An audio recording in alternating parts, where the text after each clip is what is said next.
Hello and welcome to Quick Charge by Electrek.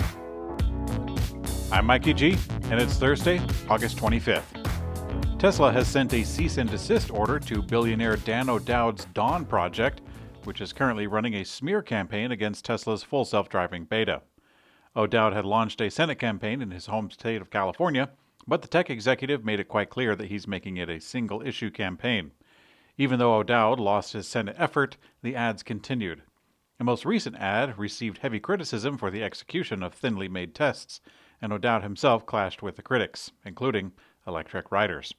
Now we learn that Tesla has sent a cease and desist letter to the Dawn project and also to O'Dowd personally.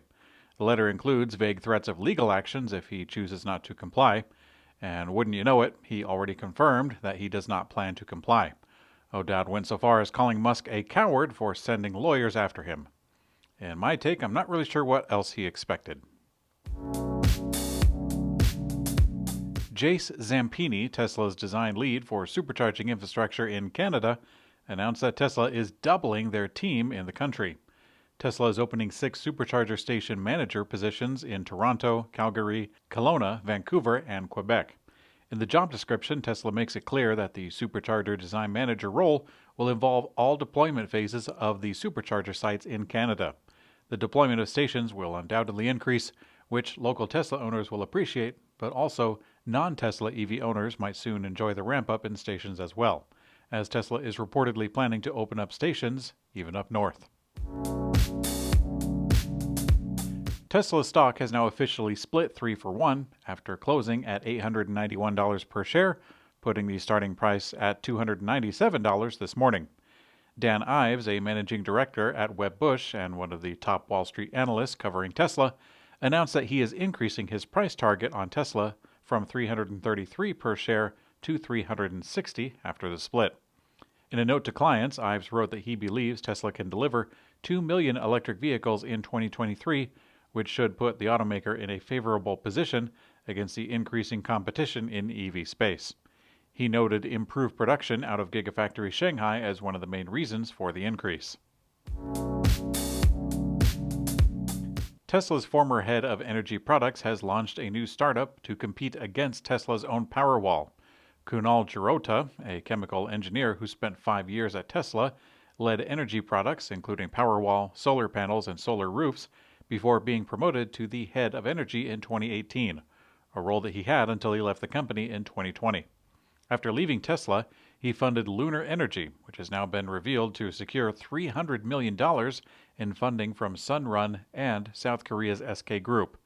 Lunar's first product is going to be a home battery system, but that's about all we know about the product thus far. Both Sunrun and the SK Group have strong connections in residential solar and battery supply respectively, making this an interesting new challenger in the home energy market. Here comes a new challenger! Mercedes-Benz has announced the official launch of the electric EQS SUV production happening today. It's the first of the EQ line that will be built entirely in the U.S. With the start of production at the Tuscaloosa assembly plant in Alabama, we expect to hear pricing soon as deliveries remain on track for later this year. Both the all-electric SUV and their battery components will be assembled in the U.S., and that will prove vital for any chance at qualifying for the federal tax credits, which, as we know, are now stricter than they were before under the recently signed Inflation Reduction Act. Mercedes will already clear 2 crucial requirements by building the SUV and batteries on U.S. soil, but they will also need to come in below the $80,000 MSRP to qualify completely. Ford Motor Company is reopening orders for the popular Mustang Mach-E, and we're also getting an update on pricing, colors, and range. Starting this fall, the premium Mach-E models will be built on Ford's extended range battery with 290 EPA estimated range on the all-wheel drive models. 2 new colors have been included with carbonized gray metallic and vapor blue metallic. The base model, which is called the Select Rear-Wheel Drive Standard Range, went up in price to $46,895, and the top-of-the-line GT Extended trim went up to $69,895. In today's community comment found on YouTube, Martin Woods asks, regarding the poor sales of the Mazda MX-30, tell us more about the Dakota, or Dakota Rare EV. I googled it, but I found nothing. Was it a U.S. compliance EV? Well, Martin, I'd be happy to tell you everything that I can recall. The vehicle was called CODA, C-O-D-A, and it was a failed EV startup from some 10 years ago. It actually wasn't a compliance car that I know of. It was just its own new thing.